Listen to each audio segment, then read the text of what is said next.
Service in Charleston, West Virginia has issued a severe thunderstorm warning for central Gilmer County in north-central West Virginia, north-central Braxton County in north-central West Virginia until 7:45 p.m. Eastern Daylight Time.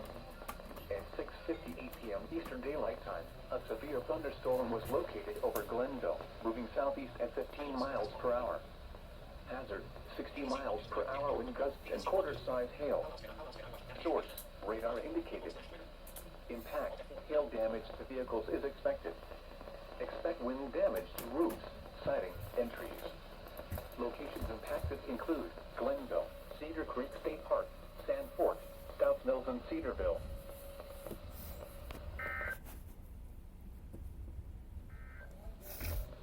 Here is the forecast.